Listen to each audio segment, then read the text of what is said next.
Les ateliers du CRT, c'est une opération en fait, qui vient en complément des rendez-vous du CRT qu'on organise depuis maintenant 5 ans. C'est des ateliers d'approfondissement sur des problématiques, des thématiques qui sont au cœur des préoccupations des professionnels du tourisme.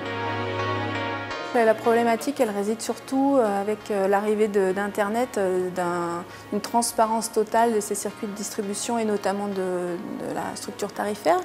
L'idée, c'est plus de mieux connaître ces canaux pour pouvoir organiser de façon très réfléchie et en amont de la saison, pour ce qui nous concerne ici, la distribution en optimisant finalement tous les canaux qui sont aujourd'hui à disposition et pas seulement les canaux traditionnels comme les agences de voyage, les tour opérateurs, ni même tout ce qui se passe sur Internet depuis maintenant 10-15 ans avec les OTA, mais d'aller au-delà et de regarder ce qui se fait du côté des blogueurs, de regarder ce qui se fait du côté des sites d'avis.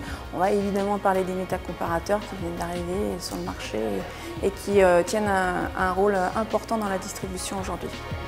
On va essayer de décrypter, de mettre un peu d'ordre finalement dans les différents canaux qui existent. Donc l'idée là, c'est quoi? Ce sera de faire un état des lieux et puis de vous pousser à réfléchir à ce qu'il faut mettre en place aujourd'hui pour compléter le dispositif existant. Ces ateliers du CRT sont un nouveau format pour nous. C'est un format qu'on a développé à la demande des professionnels du tourisme. Jusqu'à maintenant, on faisait ce qu'on appelait les rendez-vous du CRT, qui étaient des demi-journées de sensibilisation sur des problématiques assez vastes. Là, on est sur des choses un peu plus concrètes, puisqu'on a eu la demande de certains prestataires d'aller un peu plus loin. Donc on n'est plus sur un format demi-journée, on est sur un format d'une journée complète, dans lequel on vient un petit peu donner des tendances de marché, mais également donner des outils aux professionnels pour qu'ils puissent monter leur propre stratégie sur la problématique donnée, et en l'occurrence ici la distribution multicanale. Je reçois la plaquette régulièrement du CRT, et c'est pour moi un moyen, si vous voulez, de sortir un petit peu de mon activité, de prendre un petit peu de la hauteur, d'avoir finalement une vision globale, parce qu'on est toujours sollicité par des prestataires, par des fournisseurs, par des commerciaux. Et l'idée, c'est vraiment de mieux comprendre les termes et de mieux comprendre la problématique pour s'y intéresser et trouver des solutions pour avancer. J'ai capté aujourd'hui, mettons, pour la gestion du site internet, il fallait y aller souvent. Bon, moi, c'est des choses que je ne fais pas, je suis assez négligente.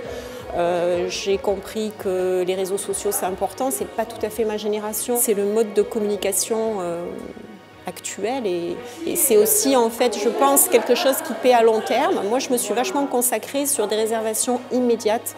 Tout ce qu'on fait avec les OTA c'est immédiat, il y a un effet un peu jackpot. Je pense que tout le reste c'est un travail de plus longue haleine et c'est certainement ça qui fait la réputation et qui me manque. Donc c'est ce style d'élément en fait que je suis venue chercher. Par rapport au sujet qui a été traité aujourd'hui, qui a été très bien traité parce que le CRT sélectionne évidemment de très bons prestataires, donc j'ai vraiment passé une très bonne journée. Donc ça c'est vraiment agréable, j'ai vraiment l'impression d'avoir appris des choses avec des outils qui nous ont été donnés à la fin, et ça c'est très bien. Là j'ai l'impression quand même qu'on va un petit peu plus loin dans l'approche, c'est quand même plus intéressant et avec des petits groupes, mais ça nous permet de plus échanger. Et ça, le côté échanger, partager des connaissances et progresser ensemble, c'est un grand classique. Les rendez-vous ont le mérite de poser une question, d'interroger et de pousser chacun à la réflexion. L'atelier va plutôt arriver pour apporter des réponses et des solutions, ou en tout cas organiser le travail, la réflexion et le partage d'informations entre les participants.